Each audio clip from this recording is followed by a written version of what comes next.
Which is what really you are when you begin to be a Buddhist. That's what you do. You're watching your mind. You're changing your mind, but not a mind.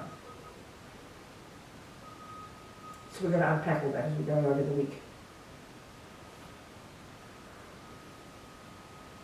So any questions about the mind? What happened? Would you mind Just a minute. Why is it funny? I'm just me, is it? I'm funny. No. Or is it all intense? Nerves. Huh? I say nerves. Nerves. Oh, how profound. It's okay. I should know all your names too. Some of your names as we go along. What's your name? Badly, your name? Me? Yes, darling. Your name's Tracy. Tracy, thank you, Tracy. Good. One name at a time. Yes, go on. Would you mind saying a bit more about the positive? The positive. Yes, because what I heard you say is that it's useful, virtuous. Positive, beneficial, and the source of our happiness. That's right, Yeah. because it's in sync with the truth. What, darling? Because it's in sync with the truth. Yeah, I said that, yes. Yes, so So what do I mean by that? Yes. Okay, that's going to take, okay. This is going to get us to, let's wait for that. Okay. Because this is something that is not evident to us right now. This is the way Buddha talks. And this is a really crucial point. So when we start to get into understanding how things exist, and we'll talk about, we'll go into that more. Okay. Yeah? Thank you so much. Thank you very much, Christine. Yes? You're talking about the three states of mind as negative, Positive, neutral. positive, and neutral. Yeah. That's different than the three responses to phenomena of, greed, aversion, attraction, or... Oh, they're the three, they are the three main negative states of mind. Okay, so they're all sitting in the negatives. Yes, that's right. And they're the ones we're going to go into and rub our noses in for all this time. It's going to be very depressing. Thank you. Yes. No, they're the three root, they have different terms, the three main delusions. Yeah. And we can start even talking about that now if you like. Thank you. So who are? Anybody else? I'll try and be polite. I'm sorry. Anybody else? Tracy, you have any questions? Yeah. No? All right, fine. Yeah. No problem. So why don't we then, let's have a look at time. 10 to 8. What time do we have to finish, Sarah? Whenever you like. No. What time does the schedule say? 9. Can't keep people up. 9. 9 o'clock, okay. Good. Okay, so let's go a bit more then. We'll start unpacking it a bit more. Okay.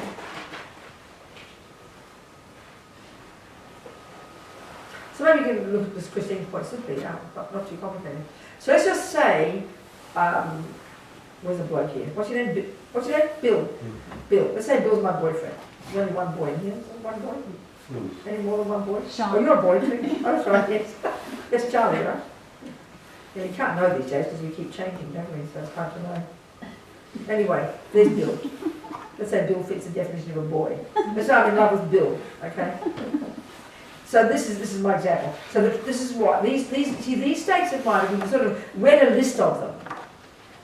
You can easily, and you wrote a little definition. You can easily see the difference in terms of the theory about each one, right? But the trouble is why they're so hard to identify when they're inside us, because the negative ones and the positive ones come together like a big soup. We can't tell one bit from another. So as somebody said at one point, I don't know who it was, not only is it different vegetables floating around in the soup, they're actually pureed. I say it's pureed vegetables. You really can't tell the difference. They seem so totally to become oneness. So yes, there's a typical example of Bill. If I'm in love with Bill, then we know how we use that phrase. Using the ordinary Western way of talking, that means I'm feeling really fantastic. To my eyes and to my mind, Bill is the best thing since the beginning of the universe. He looks totally handsome. He is utterly adorable. I completely love him. Then I will start to go on about how he's the cause of my happiness. We're going to live together for the rest of our life and all these dramas that we do. So we could say in here there are two states of mind. The key one that is completely out of control, completely disturbed, completely delusional, over the top, inaccurate, absurd series of lies is called attachment. Okay? So the trouble is, because it triggers nice feelings, and we can spend the rest of the week just on this, because attachment does in fact trigger nice feelings, we've got to understand this in Buddhist psychology. It's an incredibly powerful point. Because it triggers nice feelings, then naturally we think it's happiness. You know. So the thing is that about attachment, it's completely grotesquely over-exaggerating Bill's delicious qualities. Even if it's just a chocolate cake attachment, we know it's absurdly over-exaggerate the deliciousness of the cake, you know. So the thing with Bill, along with that attachment, let's say I'm a fairly nice person and I've got lots of affection and lots of love. Now love is under the positive heading. Love is defined as the thought, may Bill be happy. So I naturally have lots of love for Bill. I want him to be happy. I'll do what I can to make him happy. I'm a really kind person, let's say. So the more you have the virtue there, right, the harder it is to distinguish it from attachment. So the point is this: as long as Bill fulfills my attachment's needs, I'm prepared to continue to want him to be happy. But look what happens. The second we get to know each other a bit well, the night when we move in and he starts farting in the sheets and coming home late or not being so kind to me anymore, not looking at me as if I'm the most gorgeous thing, what happens? The jealousy arises, the upset arises, the annoyance arises, and I start to find fault. And before you know it, I look at this ugly bloke next to me 1 month later, and I can't believe you're this disgusting person. Get out of my life. And now what do I see? Completely ugly, horrible, mean Bill. If only I'd known what he was like when I first moved in with him. Now so the attachment is a liar that over-exaggerated his deliciousness, that therefore massively over-exaggerated all my expectations, that are like a vampire, that he better fulfill my expectations. But you see, so the more the attachment is rampant, the less love there is there. It's really evident to see attachment. It's easy. Look at people's relationship and go berserk. It's because the attachment's gone mad. But the more love there is there, the more that tempers the attachment, and therefore the harder the attachment is to see. It's like a honeycomb razor blade. And often it's in the guise of love, but it actually is a liar, and it's really deceptive and very hard in our own mind to identify it. Are we communicating? Mm-hmm. Mm-hmm. Oh yeah? We recognise, huh? That's right. Join the universe. Mm. So this is a tricky thing. We've got all these states of mind, and the Buddha would basically say, we've got thousands of these states of mind, and I like to call them my roommates. I'm not trying to be schizophrenic or anything. But if you think about it, if you try to take, you see the other point about these emotions, these thoughts, these states of mind that we have. You see, we make this massive distinction in our materialist view of the mind between kind of concepts, you know, 1 + 2 is a concept. But I love you is a feeling, you know, isn't it? But the point I'm making here, if we look carefully, 1 + 2 is also a viewpoint, but we buy into that viewpoint because of this amazing Arab who went against that ridiculous Italian thing of the V's and the I's. This clever Arab made up the 0 to 0, the 1 to 0, whatever it is. So look at the genius that's come out of this simple system of this amazing guy who invented numbers, who took the energy of the universe and called it numbers. So we've come up with the view that 1 + 1 is 2 because we know it's true, but it's only conventionally true because we've agreed upon it, the same as a cup. So it's a viewpoint, but it's a valid one because we've accepted it, we agree. So I love you is a viewpoint. Write the words down. I love you. What do you mean, Robina? Well, love means I want Bill to be happy. We're talking a series of thoughts here. They're all bare thoughts, aren't they? What if I hate Bill? You know? I hate Bill. What does that mean? I wish he would suffer. I think he's mean. He was so unkind. You know, he didn't do this. He left me for a younger version. It's all viewpoints. But the trouble is we are so familiar with only the emotional component when it hits the body and the heart is beating and the tears are coming out the eyes and the words spitting out the mouth. We think of it as a physical experience. The physical is the tip of the iceberg. Everything finds its source in concepts. But these concepts, the Buddha says, are at a really subtle level in our bones, so instinctive that we don't even notice them until they're full-fledged emotion and the words are bursting out the mouth. They are all conceptual states of mind, but there's trillions of them, and they're so subtle and so ingrained and instinctive. And the Buddha's saying, we come fully programmed from the first second of conception with all our instincts and our thoughts and feelings and emotions. virtually instinctive because of having practiced them for countless lives in the past. So we never even recognise them as concepts, you know. And that's why we need to use these amazing techniques these Hindus came up with to concentrate, to go to these subtle levels where we can see and hear at a really refined level the millions of these thoughts, and so we can start to unravel and unpack them and make sense of them all. It's like put the microscope of our mind on our own mind. This is the genius of the Buddha, you know, coming from these Hindus. It's very fascinating. Are we communicating? Being our own therapist. So I call all my roommates in my head. We all know, from the second you wake up in the morning until the second you go to sleep, it's non-stop, like this noise, isn't it, going on? It's like, you know, what's the football field in Auckland where they all play rugby? What's it called? Eden Park. Who? Eden Park. Eden Park. If you're a kilometre from Eden Park, you just hear this roar, don't you? But you know intellectually that's one. How many people fit there? 100,000 like the MCG? 100,000? 50,000? 85,000. Thank you very much, Bill. A source, a valid source. 85,000 voices. We all know that roar is 85,000 separate voices all saying different words. We know that, don't we? But it's just a roar, isn't it? Well, that's our mind. Just this sound, isn't it, underneath.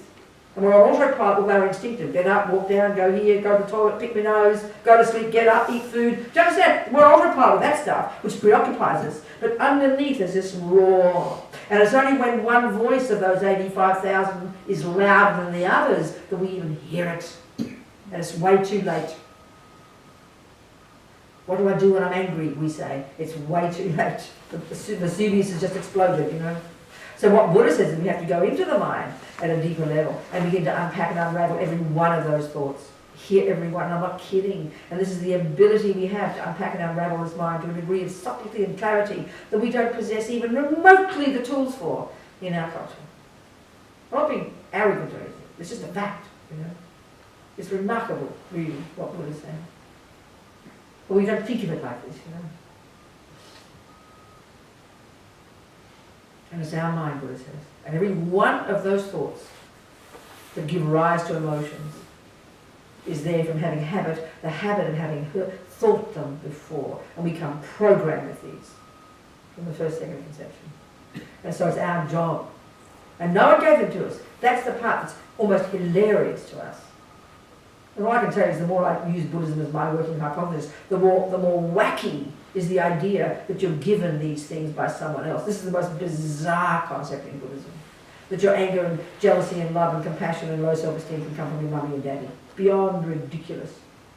These are thoughts, Buddha says, and the source of them is your mind, from having thought them before. This is what's implied by the concept of karma and reincarnation. My mind is mine, so I'm going to do the work. It's up to me. So it's very empowering. So, the point I'm getting at, Christine's point, the delusion in you, the attachment that's hard to see, especially if you're a regular person who does love Bill and you're just a normal, nice person, not some kind of vampire who wants to suck his blood every day, or shoot him up, or kill him, or do something, like people with really strong attachment, right? It's a regular person with a regular attachment. We don't notice it. We just don't notice it. We see the evidence of it, but we don't call it attachment. We just, why do we have fights? Oh, that's what happens when you love somebody, we'll say. Don't be ridiculous, Buddha says. Love doesn't cause fighting. It's attachment that causes fighting. We don't make this distinction, you know. So the key point the Buddha's making, the one we've got to understand even theoretically, to understand how these neuroses are adventitious, which means to understand how they're not at the core of our being, is to understand how they're exaggerations and distortions of the truth. Attachment over-exaggerates Bill's deliciousness and therefore puts masses of vampire-like expectations on Bill to fulfill my needs, because the deeper level of attachment is this frantic craving, which is coming as a result even of a more fundamental level of attachment, which is this profound sense of dissatisfaction. This is the energy of attachment we're born with. from having practiced it before, that I never have enough. I never feel like I'm enough. I'm always dissatisfied, no matter what I do, no matter what I get, no matter how much Bill loves me, no matter how much food I have, no matter how many things I get, no matter how much I achieve, it's never enough. This is the mental illness of attachment, the addiction to misery, you know. So attachment, the more hungry we are, the more needy we are, the more miserable we feel, the more hungry we are for something out there to fill up the gaping hole. And therefore the more we exaggerate his deliciousness, the more we hunger after him, and therefore the more we manipulate to get him, attachment's control freak, and therefore the more we expect, the more fantasy we create, expect that he will give me what my attachment thinks he should. It's a monstrous state of mind, actually. But because it's mixed with love and it's normal in our culture, we just think it's normal. So then it's exaggerating, and therefore it's cruel to Bill. It's unfair to expect him to be like God and perfect and make every second of his life to make me happy. So then on top of that, I do have love. That's under the virtuous heading. And that's relatively valid, relatively in sync with reality. And all this means here is, we'll go into it more in detail. You see, the way Buddha talks about reality, which is really the end one, when we get to, all this stuff leads to understanding how things really exist. We all know who've read the Buddha's teachings about emptiness, this business, you know. So the way things exist, relatively, Buddha says, how things exist naturally, is they all exist interdependently. Everything exists interdependently. So let's have a look at it. A simple example. Let's say Bill and I are having a chat. We're just mates, let's say. And he tells me about his headache, and I talk about my knee ache, and I sympathise with him, and he sympathises with me. I crack jokes, he laughs at my joke, etc., etc. You go, oh, look at Bill, aren't they having a nice, Robina and Bill, having a friendly time? Well, what you could say is, for that period, love and affection and compassion are prevalent. Would you agree? You can tell by people looking at each other, if not even in love, I mean ordinary people being friendly to each other, then that means prevalent at that moment is compassion, which is may you not suffer, is love, may you be happy, a delight in his experiences, listening to what he says, hearing what he's saying, thinking about what he's saying. There's empathy there, there's connection there, isn't there? So they're virtuous states of mind. They're the source of our happiness. But look at them. When you have those more prevalent, wouldn't you say the sort of your own sense of, this is my way of putting it, your own sense of self kind of expands to encompass Bill, right? There's a feeling of we, and there's interdependence and friendliness. Wouldn't you say, well, that's literally reality, Buddha says. When we're both in sync with interdependence, then there's virtue is there. But look what happens, and all of a sudden, Bill says a mean word. And suddenly I get upset. So suddenly the we is cut in half. Suddenly the poor little self-pitying little ego rises up like a sleeping lion. How dare you say that? Who do you think you are? And so suddenly he looks ugly to me. The we is gone. Now there's two neurotic senses of separate selves. Wouldn't you agree with that? Mm-hmm. Well, that's not reality, Buddha says. In reality, we are interdependently connected, but we think there's a separate I, and he's a separate I over there, and that's why all the garbage and the jangled rubbish of the delusions, which are based on lies of being separate. It sounds so weird to say it like that. But virtue is relatively in sync with reality, a sense of interdependence, harmony. When everything's working interdependently, things are harmonious, whether it's the elements or people. That's reality, what it says. Do you understand? A little bit. We'll go into this in more detail. So virtues are just at the core of our being. They are the source of our happiness, and they're reasonable states of mind. The delusions are not at the core of our being. They're the source of all our pain. They're I-based, they're fear-based, and they cause all the suffering. It's hard to see them, because attachment is the honeycombed razor blade. It looks to us like it's the cause of happiness. That's the cause of nightmares, if it continues to, when it starts to not get what it wants. That's the trouble, because it's a vampire. It's a junkie. Attachment is this junkie state of mind that craves all the time, one way of saying it, to get what I want. It's utterly I-based.